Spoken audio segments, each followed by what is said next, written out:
नमस्कार। हरियाणा विद्यालय शिक्षा विभाग द्वारा एडुसेट पर प्रसारित आज के इस कार्यक्रम में आप सभी का स्वागत है। आज की प्रस्तुति के अंतर्गत मैं आपके लिए लेकर आई हूँ छठी कक्षा की हिंदी की पूरक पुस्तक बाल राम कथा में संकलित प्रथम पाठ। हेलो बच्चों, आज हम इस वीडियो में कक्षा छठी की पूरक पुस्तक बाल राम कथा के पाठ 1 अवधपुरी में राम के बहुविकल्पीय प्रश्न उत्तर करेंगे। इस वीडियो के भाग 1 में हमने पाठ पढ़ा था और ये भाग 2 है जिसमें हम इसके प्रश्न उत्तर करेंगे। तो प्यारे बच्चों, आपको एक काम करना है, अपनी अपनी कॉपी और पेन अपने साथ लेकर बैठें और जैसे ही मैं प्रश्न और इसके चारों विकल्प बोलती हूँ, आपको अपनी कॉपी में अपने अनुसार सही उत्तर चुनना है। इसके बाद मैं भी इसका सही उत्तर बताऊंगी और आपको मेरे उत्तर से अपना उत्तर मैच करना है कि आपका उत्तर सही है या नहीं है, और हर प्रश्न में हम ऐसे ही करते जाएंगे। प्यारे बच्चों, क्या आप तैयार हैं? अगर हाँ तो चलिए हम शुरू करते हैं। प्रश्न नंबर 1 है, अयोध्या नगर कौन सी नदी के किनारे पर स्थित है? ऑप्शन है गंगा नदी, यमुना नदी, नील नदी या सरयू नदी। सभी बच्चे अपनी अपनी कॉपी में अपना उत्तर लिखेंगे। मैं उम्मीद करती हूँ कि आपने उत्तर लिख लिया होगा। अब मैं बताती हूँ कि इसका सही उत्तर क्या है। अयोध्या नगर कौन सी नदी के किनारे पर स्थित है? तो इसका सही उत्तर है सरयू नदी। प्रश्न नंबर 2 है, अयोध्या नगरी कौन से राज्य की राजधानी थी? ऑप्शन है मिथिला राज्य, कोसल राज्य, अवध राज्य, केकय राज्य। आप अपना उत्तर लिखिए, फिर मैं बताती हूँ। तो आपने उत्तर लिख लिया होगा। अब मैं बताती हूँ कि इसका सही उत्तर क्या है। इसका सही उत्तर है कोसल राज्य। तो अयोध्या नगरी कोसल राज्य की राजधानी थी। प्रश्न 3 है, राजा दशरथ को किस चीज़ की कमी थी? धन की, अन्न की, पानी की या संतान की? आप इसका उत्तर अपनी कॉपी में लिखिए, उसके बाद मैं भी इसका उत्तर बताती हूँ। तो मैं उम्मीद करती हूँ कि आपने इसका उत्तर अपनी कॉपी में लिख लिया होगा और इसका सही उत्तर है राजा दशरथ को संतान की कमी थी। प्रश्न 4 है, मुनि वशिष्ठ ने राजा दशरथ को कौन सा यज्ञ करने की सलाह दी? इसके ऑप्शन हैं पुत्रेष्टि यज्ञ, राजसूय यज्ञ, अश्वमेध यज्ञ या इनमें से कोई नहीं। आप अपना विकल्प अपनी कॉपी में लिखिए, फिर मैं बताती हूँ कि इसका सही विकल्प कौन सा है।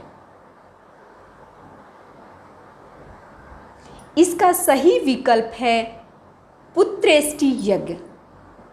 पुत्रेष्टि यज्ञ पुत्र प्राप्ति के लिए किया जाता है और हमने पाठ में पढ़ा था कि राजा दशरथ के कोई संतान नहीं थी, कोई पुत्र नहीं था, इसीलिए मुनि वशिष्ठ ने उन्हें पुत्रेष्टि यज्ञ करने की सलाह दी। प्रश्न 5 है, सही मिलान करो। रानियों का उनके पुत्रों के साथ सही मिलान करना है। तो हम इस प्रश्न में ही देखते हैं कि महारानी कौशल्या के पुत्र का नाम राम था। रानी सुमित्रा के 2 पुत्र हुए और उनका नाम था लक्ष्मण और शत्रुघ्न। रानी कैकेयी के पुत्र का नाम भरत था।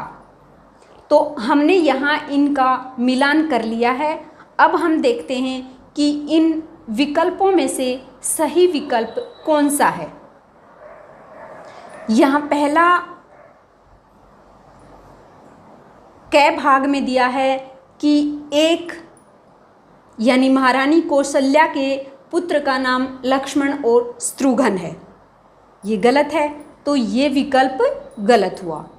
अब हम ख देखते हैं कि महारानी कौशल्या के पुत्र का नाम भरत है, तो ये भी नहीं है, तो हमारा ये विकल्प भी गलत है। अब हम देखते हैं तीसरा विकल्प, महारानी कौशल्या के पुत्र का नाम राम था। यहाँ ये बिल्कुल सही है। दूसरा है रानी सुमित्रा के पुत्रों का नाम इसने ए दिया है, तो ए में लक्ष्मण और शत्रुघ्न है, तो ये भी सही है। तीसरा है रानी कैकेयी के पुत्र का नाम बै, तो बै में क्या है, भरत, ये बिल्कुल सही है। अब हमें आगे देखने की ज़रूरत ही नहीं है क्योंकि हमें अपना उत्तर मिल चुका है। प्रश्न नंबर 6 है, किस देवता के आशीर्वाद से राजा दशरथ को संतान की प्राप्ति हुई? ऑप्शन है सूर्य देवता, रुद्र देवता, इंद्र देवता या अग्नि देवता। आप अपना विकल्प अपनी कॉपी में लिखें, उसके बाद मैं इसका सही उत्तर बताती हूँ।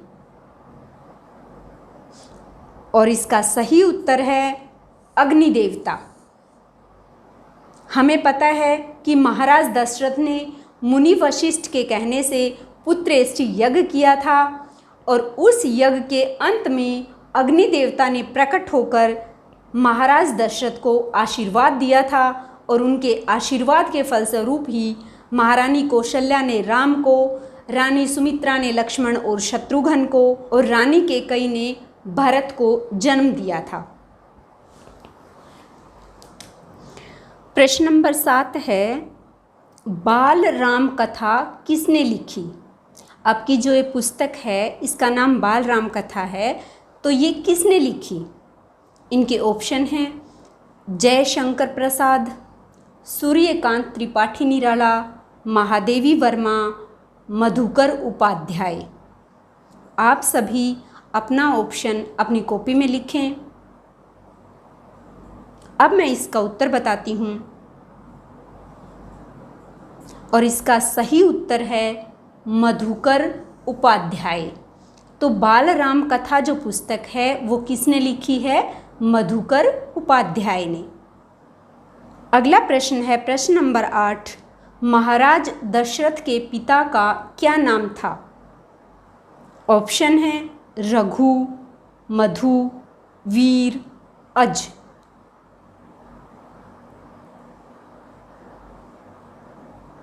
आप अपनी कॉपी में अपना ऑप्शन लिख लीजिए, फिर मैं इसका सही उत्तर बताती हूँ।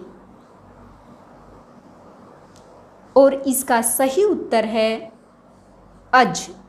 महाराजा दशरथ के पिता का नाम अज था।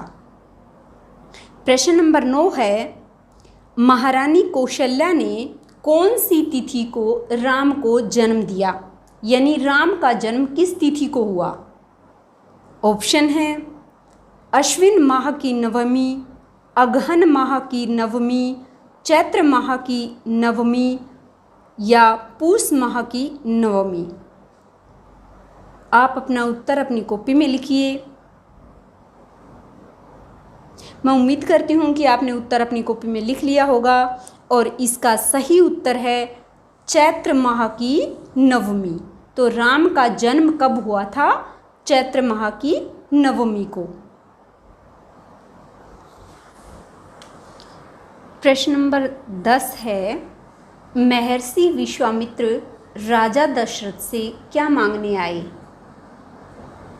इसके ऑप्शन हैं धन, अन्न, राम को या चारों भाइयों को। इसका सही उत्तर अपनी कॉपी में लिखें। मैं उम्मीद करती हूँ कि आपने लिख लिया होगा। अब मैं इसका सही उत्तर बताती हूँ कि महर्षि विश्वामित्र राजा दशरथ से राम को मांगने आए, क्योंकि महर्षि विश्वामित्र एक यज्ञ कर रहे थे और उसमें सुबाहु और मारीच नाम के 2 राक्षस विघ्न डाल रहे थे। उस यज्ञ को पूरा नहीं होने दे रहे थे और उनको सिर्फ राम मार सकते थे। इसलिए महर्षि विश्वामित्र राजा दशरथ से उनके पुत्र राम को लेने आए। प्रश्न 11 है, महर्षि विश्वामित्र के आश्रम का क्या नाम था? ऑप्शन है सिद्धाश्रम, वृद्धाश्रम, विद्याश्रम या अनाथाश्रम। सभी बच्चे अपना सही उत्तर कॉपी में लिखें। अब मैं इसका सही उत्तर बताती हूँ और इसका सही उत्तर है सिद्धाश्रम। महर्षि विश्वामित्र के आश्रम का नाम क्या था? सिद्धाश्रम। प्रश्न 12, राम और लक्ष्मण महर्षि विश्वामित्र के साथ वन में क्यों गए? पहला ऑप्शन है विद्या प्राप्ति हेतु, या वन में भ्रमण हेतु, या राक्षसों से यज्ञ की रक्षा करने हेतु, या इनमें से कोई नहीं। सभी बच्चे अपना उत्तर अपनी कॉपी में लिखें। अब मैं इसका सही उत्तर बताती हूँ और इसका सही उत्तर है राम और लक्ष्मण महर्षि विश्वामित्र के साथ राक्षसों से यज्ञ की रक्षा करने के लिए वन में गए। प्रश्न 13 है, पुत्रेष्टि यज्ञ के लिए यज्ञशाला कौन सी नदी के किनारे पर बनाई गई? ऑप्शन है सरयू नदी, गंगा नदी, यमुना नदी या अमेज़न नदी। मैं उम्मीद करती हूँ कि आपने उत्तर लिख लिया होगा और इसका सही उत्तर है सरयू नदी। तो पुत्रेष्टि यज्ञ के लिए यज्ञशाला कहाँ बनाई गई? सरयू नदी के किनारे। प्रश्न 14 है, आप रघुकुल की रीति तोड़ रहे हैं राजन, वचन देकर पीछे हट रहे हैं। ये वाक्य किसने कहे? ऑप्शन है मुनि वशिष्ठ ने, मतंग ऋषि ने, महर्षि विश्वामित्र ने, महर्षि वाल्मीकि ने। मैं उम्मीद करती हूँ कि आपने इसका उत्तर लिख लिया होगा। अब मैं सही उत्तर बताती हूँ कि ये वाक्य महर्षि विश्वामित्र ने महाराज दशरथ को कहे। जब महर्षि विश्वामित्र राम को वन में ले जाने के लिए मांगने आए, तब महाराज दशरथ ने पहले वचन दिया कि आप जो मांगने आए हैं मैं दूंगा, और जब उन्होंने राम को मांगा तो महाराज दशरथ मूर्छित हो गए। उस समय महर्षि विश्वामित्र ने ये वाक्य कहे। प्रश्न नंबर 15 और अंतिम प्रश्न है, राजा दशरथ की रानियां कौन कौन थी? यानी राजा दशरथ की रानियों के नाम क्या क्या थे? ऑप्शन है महारानी कौशल्या, रानी सुमित्रा, रानी कैकेयी या उपर्युक्त सभी।